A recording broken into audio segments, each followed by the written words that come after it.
On a Ilchot, Sfirat HaOmer, Tatzadi Gimel, se couper les cheveux.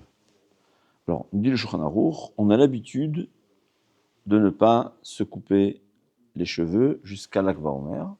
Et là, il ramène, il y a une différence entre les Ashkenazim et les Sfaradim. D'après les Sfaradim, c'est normalement le lendemain de l'Akba Omer, c'est-à-dire le 34 du Omer, au matin. Alors que pour les Ashkenazim, c'est le l'Akba Omer lui-même qu'on a le droit. D'accord ?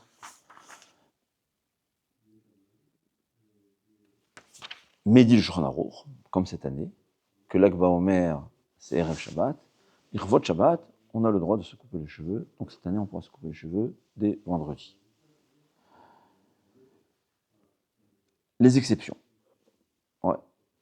Alors, celui que pour des raisons de santé, il a besoin de se couper les cheveux, bien par exemple les cheveux longs, ça lui fait des problèmes, il a le droit de se couper les cheveux. Ouais. Ça peut être aussi, il a des maladies de la peau des fois, je sais pas. Il a le droit de se couper les cheveux. La moustache, c'est permis. Pourquoi ? Parce que c'est considéré, on ne fait pas pour la beauté, mais seulement pour pouvoir manger, ça dérange. En cas de parnassa, ouais, quelqu'un que s'il ne se rase pas, il risque de perdre son poste, ou bien son poste exige une présentation sans barbe, il a le droit de se couper les cheveux, de se raser la barbe, pas se couper les cheveux. Intéressant, s'il avait besoin de se couper les cheveux, ça devrait être la même chose. Je ne sais pas moi, si quelqu'un pour son travail, il a une obligation d'aller chez le coiffeur tous les 2 semaines, je ne sais pas. Ouais, ça fait partie de la présentation nécessaire pour son travail, il aura le droit. Pour la barbe, c'est la même chose, seulement en cas de besoin. Il faut savoir, il y a des avis qui permettent, pour ceux qui ont l'habitude de se raser chaque jour, il y a qui disent qu'ils ont le droit de continuer à se raser, ou au moins pour Shabbat, mais c'est des avis uniques. Il y a parmi la grande majorité du peuple juif ne se rase pas la barbe pendant le Homer, c'est un signe de deuil, surtout dans les communautés où la majorité le font, il ne faut pas changer la coutume de l'endroit. Mais s'il y a quelqu'un que son rave lui permet, je ne peux rien lui dire. Mais personnellement, nos rabbinim, ce qui est d'ailleurs la grande majorité, c'est on va dire 90 contre 10%. C'est pour ça que j'appelle ça un avis super minoritaire. Celui que son rave lui permet, il doit suivre son rave, mais nous, on suit la majorité des rabbinim qui interdit de se raser la barbe, même pour quelqu'un qui a l'habitude de se raser chaque jour. De ça, on parle. Quelqu'un qui n'a pas l'habitude de se raser chaque jour, c'est évident que tout le monde soit d'accord qu'il n'a pas le droit de se raser la barbe. Mais quelqu'un qui le fait chaque jour, donc ça fait partie de sa présentation, c'est pas un signe. C'est-à-dire, il y a qui comprennent la chose de la façon suivante. On n'a pas le droit de faire quelque chose qui me rajoute de la joie. Couper les cheveux. Mais quand je le fais chaque jour, le fait que j'ai la barbe, ça me fait de la peine, ça m'embête. Donc en fait, j'évite quelque chose qui m'embête. C'est pour ça qu'il permettrait, mais à savoir que la grande majorité des poskim interdisent, sauf évidemment le cas où il y a une nécessité à cause de son travail, et sinon il risque de perdre son poste.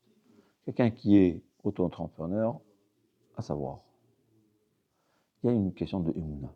Ouais. Si quelqu'un viendra chez le Rav et lui dit mon travail nécessite, j'ai peur, ouais, il n'a pas eu, puisque c'est lui-même qui est le responsable de soi-même. Quand je suis un employé, je peux pas m'amuser, parce que c'est fixe, ouais, on m'oblige. Mais si je suis moi-même dans mon compte, je fais des affaires, et se dit des fois, c'est pas aussi joli, c'est pas bien, il faut savoir que ça, il faut oui avoir confiance en Kadosh Baruch Hu. Et la règle, elle est Shomer mitzvah lo yeda davara. Tout ce qui n'est pas clair, c'est pas sûr, c'est pas évident, quand on fait la mitzvah, c'est pas possible qu'on perde. Impossible de perdre une mitzvah. Shomer mitzvah, celui qui accomplit la mitzvah, qui garde la mitzvah, doit garder la mitzvah. Il a fait comme il faut.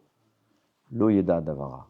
Impossible d'avoir du mal résultat de la mitzvah. Il faut savoir. Mais dans le cas où le patron il te dit tu es obligé, là, c'est pas donné à. J'ai pas de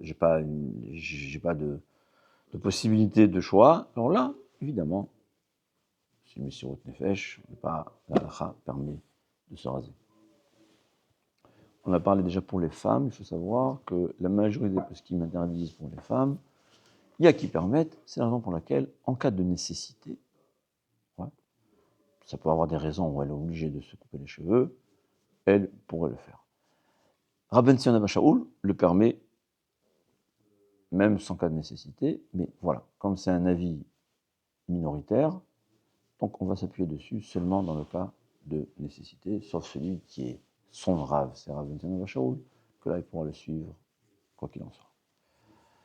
Pour les enfants, ça aussi on évite, mais là aussi, beaucoup qui permettent pour la halaké, ce qu'appelle à l'âge de 3 ans, et qui le font, ouais, parce que c'est pas, parce qu'un enfant n'a pas une obligation de deuil. Donc, on permet de le faire, mais là aussi, je pense que les gens évitent de se couper les cheveux, même pour les enfants, bien que théoriquement, d'après la halakha, un enfant n'a pas l'obligation de deuil. C'est la raison pour laquelle on se permet de le faire seulement dans le cas de halaké, ce qui est le fait des 3 ans, c'est l'anniversaire de 3 ans, on le fait.